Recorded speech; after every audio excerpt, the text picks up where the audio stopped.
Hey guys, welcome to my channel. Guys, nasubukan na ba ninyong dumumi na may kasamang dugo? Ako guys, nasubukan ko na. Tabi-tabi po pala sa kumakain ha. Sa kumakain dyan. Ang tagal ko ng constipated guys. Marami na akong sinusubukang niinom na supplement or health supplement. Pero ganun pa rin. Gumagana naman, kaya lang pakunti-kunti lang ang aking dumi na lumalabas. Lalo na kung nasa CR kayo tapos ang iyong asawa ay katok ng katok sa pinto. Dahil ihing-ihi na daw siya. Lalong hindi lumalabas ang iyong dumi. Kaya paglabas mo sa CR, mainit ang iyong ulo.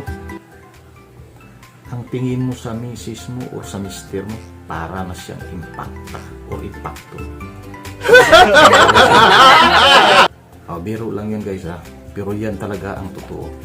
Isa kang irritable kung ikaw ay isang taong constipated. Kasi naranasan ko na talaga yan eh. Alright? So, isishare ko sa inyo ngayon kung paano malunasan ang matinding constipated na sa tuwing nagbabawas kayo sa umaga, inaabot kayo halos 1 oras sa CR o di kaya higit pa. Feeling ko marami pa ring natitira. Siguro grabe na talaga ang pagiging constipation ko or constipated, kung ano pa man dyan. Hanggang natuklasan ko ang formulang ito. Guys, laking pasalamat ko talaga sa Diyos. Dahil sa tuwing ako'y dumi-dumi sa umaga, lumalabas lahat. At hindi lang 1 beses ha. 2 beses pa akong dumi-dumi sa isang araw. At natural pa ang dumi ko. Hindi yung parang nag-LBM ka. So isishare ko sa inyo ngayon kung paano malulunasan ang matinding constipation. Mahirap pa naman kung ang isang tao ay constipated. Kasi irritable ka talaga o mainit ang iyong ulo. So bakit hahantong pa kayo sa ganyan? Bakit hindi nyo na lang subukan itong ituturo ko sa inyo? So umpisahan na natin. Pero bago ang lahat, intro muna tayo para maganda.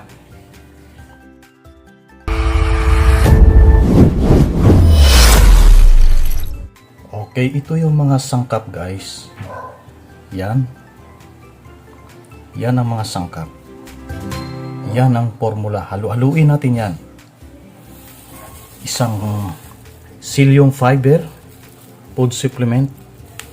Yan ay 100% natural psyllium fiber hash. Ayan. Isang sachet na birds free. Isang inulin fiber. At the same time, isa siyang fiber booster. Ayan. At ito naman yung Quaker instant oatmeal. Ito na yung maging breakfast ninyo. Masarap itong kainin guys kasi hindi siya nakakaumay.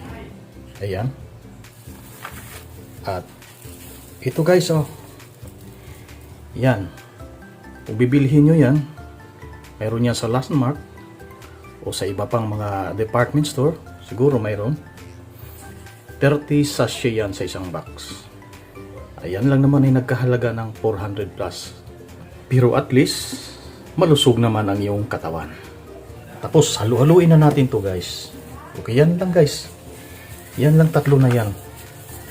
Ang inyong halu-haluin. Yan ang formula para malunasan ang inyong matinding constipation guys.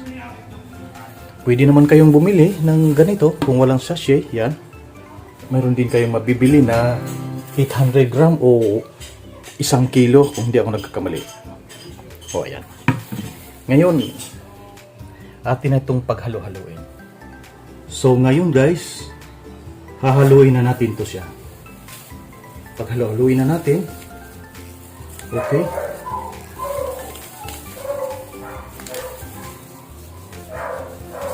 Yan. Yung silyong fiber. Ayan. Yung Verts 3. Ayan. Haluin natin.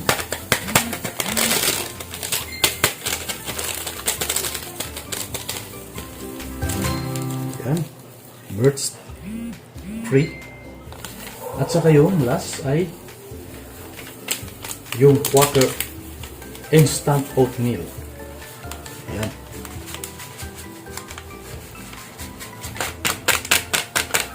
Okay.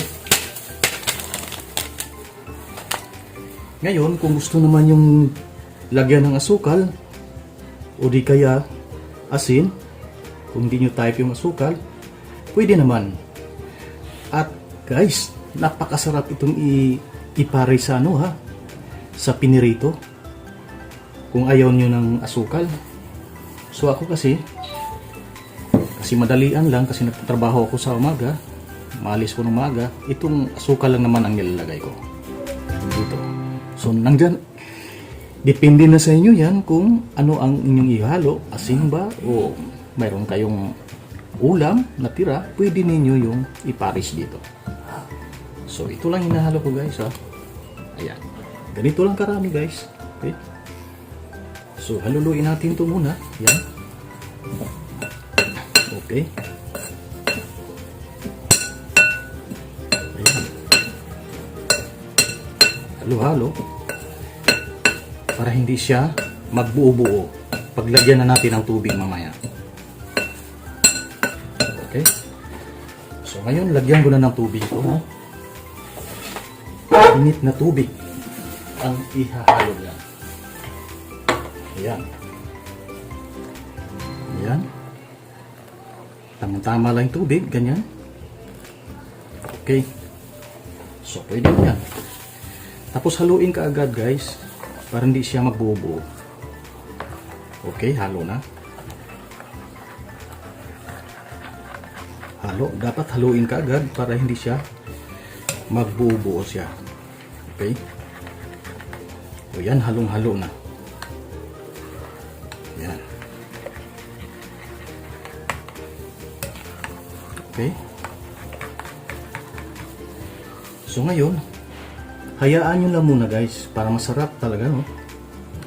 Para malambot siya. Hayaan nyo muna lang yan ng 3 minutes. Okay? O sige, pabayaan muna natin. A few minutes later. So, ayan guys, after 3 minutes, no, pwede na siyang kakainin. Kung baga, ito na yung pinaka-breakfast ninyo guys. Okay? Maniwala kayo guys. Ako, nalunasan ko na ang aking napakatinding constipation guys. Can you imagine? Almost 2 decades akong nagtiis sa aking constipation. Kasi nag-apply ako sa Saudi dati, hindi ako natanggap.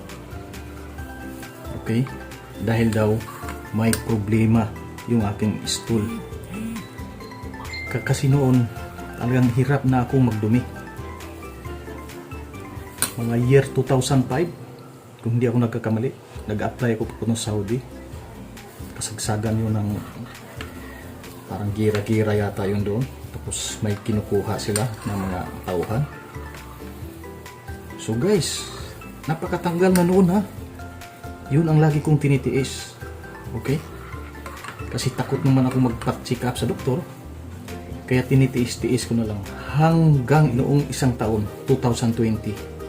Siguro mga September ganun.